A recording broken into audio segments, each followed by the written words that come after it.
international bestseller.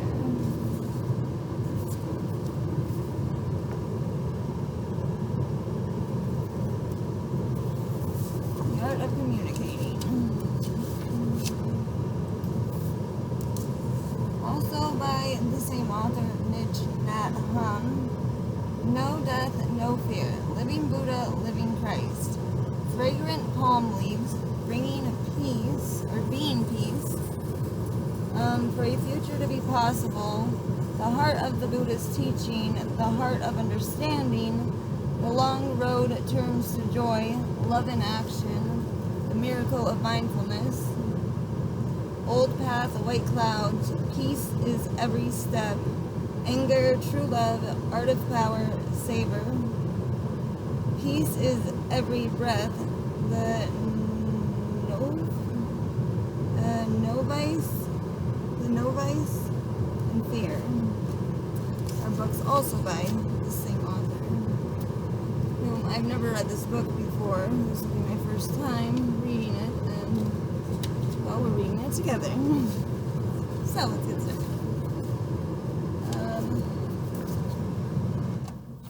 So chapter 1 is called Essential Food. It says, nothing can survive without food. Everything we consume acts either to heal us or to poison us. We tend to think of nourishment only as what we take in through our mouths. But what we consume with our eyes, our ears, our noses, our tongues, and our bodies is also food. The conversations going on around us and those we participate in are also food. Are we consuming and creating the kind of food that is healthy for us and helps us grow? It's kind of a cool way of looking at that. Anyway, when we say something that nourishes us and uplifts us, when we say something that nourishes us and uplifts the people around us, we are feeding love and compassion. When we speak and act in a way that causes tension and anger, we are nourishing violence and suffering. We often ingest toxic communication from those around us and from what we watch and read. Are we ingesting things that grow our understanding and compassion? If so, that's good. Often we ingest communication that makes us feel bad or insecure about ourselves or judgmental and superior to others. We can think about our communication in terms of nourishment and consumption. The internet is an item of consumption, full of nutrients that are both healing and toxic. It's so easy to ingest a lot in just a few minutes online. It is so easy to ingest a lot in just a few minutes online. That doesn't mean you shouldn't use the internet, but you should be conscious of what you are reading and watching. When you work with your computer for 3 or 4 hours, you are totally lost. It's like eating French fries. You shouldn't eat French fries all day, and you shouldn't be on the computer all day. A few French fries, a few hours are probably all most of us need. True that. What you read and write can help you heal. So be thoughtful about what you consume. When you write an email or a letter that is full of understanding and compassion, you are nourishing yourself during the time you write that letter, even if it's just a short note. Everything you're writing down can nourish you and the person to whom you are writing. And then the next little topic says consuming with mindfulness. Sorry, this is fine. Okay. Oh, it's hot. So hopefully everybody can still hear me. I gotta turn on the AC. Consuming with mindfulness. How can you tell communication is healthy and what is toxic? How can you tell what communication is healthy and which is toxic? The energy of mindfulness is a necessary ingredient in healthy communication. Mindfulness requires letting go of judgment, returning to an awareness of the breath and the body, and bringing your full attention to what is in you and around you. This helps you notice whether the thought you just produced is healthy or unhealthy. compassionate, or unkind.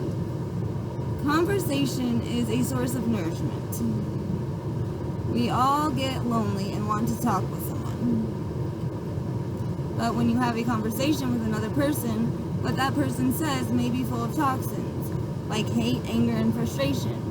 When you listen to what others say, you're consuming those toxins. You're bringing toxins into your consciousness and your body. That's why mindfulness of speaking and mindfulness of listening are very important. Toxic conversation can be difficult to avoid, especially at work. If it is going on around you, be aware. You need to have enough mindful awareness not to absorb these kinds of suffering. You have to protect yourself with the energy of compassion, so that when you listen instead of consuming toxins, you are actively producing more compassion in yourself. You have to protect yourself with the energy of compassion, so that when you listen instead of consuming toxins, you're actively producing more compassion in yourself. Well, how do we do that? When you listen in this way, compassion protects you and the other person suffers less. You absorb the thoughts, speech, and actions you produce, and those contained in the communications of those around you. This is a form of consumption. So, when you read something, when you listen to someone, you should be careful not to allow the toxins to ruin your health and bring suffering to you and to the other person or group of people. To illustrate the truth, the Buddha used the graphic image of a cow that has a skin disease. The cow is attacked by all kinds of insects and microorganisms coming from the soil, coming from the trees, coming from the water. Without skin, a cow can't protect herself. Mindfulness is our skin. Without mindfulness, we may take in things that are toxic to our body and mind. Even when you simply drive your car through the city, you consume. The advertisements hit your eyes and you're forced to consume them. You hear sounds. You may even say things that are the products of too much toxic consumption. We have to protect ourselves with mindfulness consumption. Mindfulness communication is part of this. We can communicate in such a way so to solidify the peace and compassion in ourselves and bring joy to others. And the other little, whatever those are called. Relationships don't survive without the right food. Many of us suffer because of difficult communication. We feel misunderstood, especially by those we love.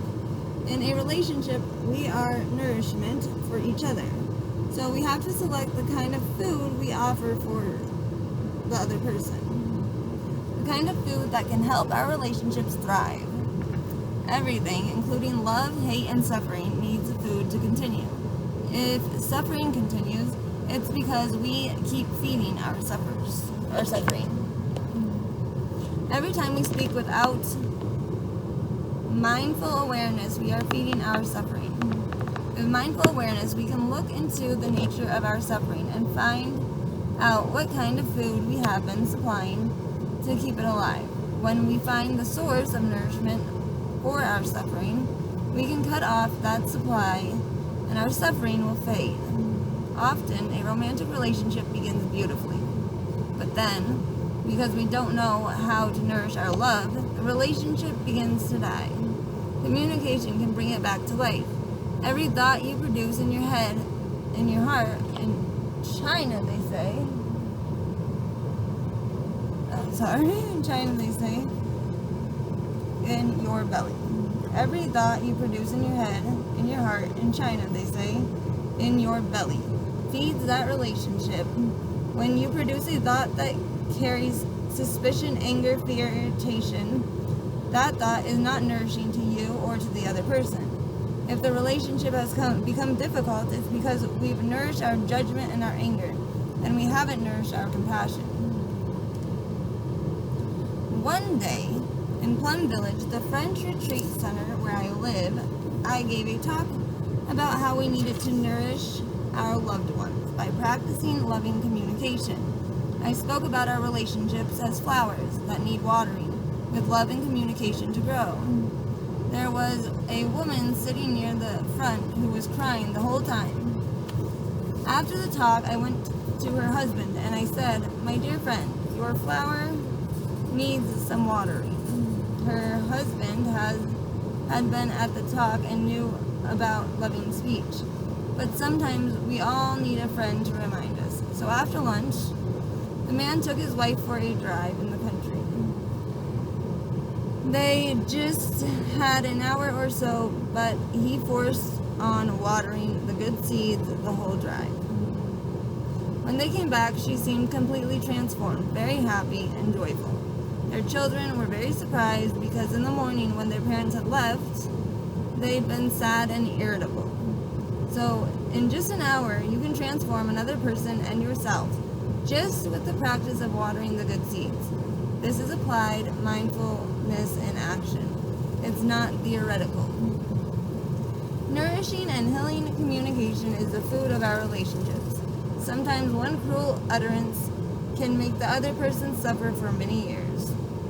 And we will suffer for many years too. In a state of anger or fear, we may say something.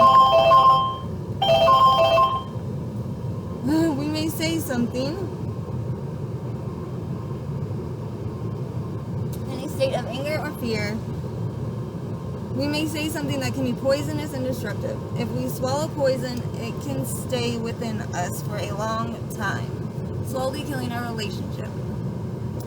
We may not even know what we said or did that started to poison the relationship. But we have the antidote: mindful compassion and loving communication. Love, respect, and friendship all need food to survive. With mindfulness, we can produce thoughts, speech, and actions that will feed our relationships and help them grow and thrive. Okay, so that'll be it for today, and tomorrow we'll go to chapter 2, which is called, you guys can see, communicating with yourself. So, leave in the comments what you thought about the first chapter, and was thinking of maybe journaling tonight or for the next week even, how I'm being nourishing and consuming and all that stuff, my intake or whatever. So thoughts, ideas.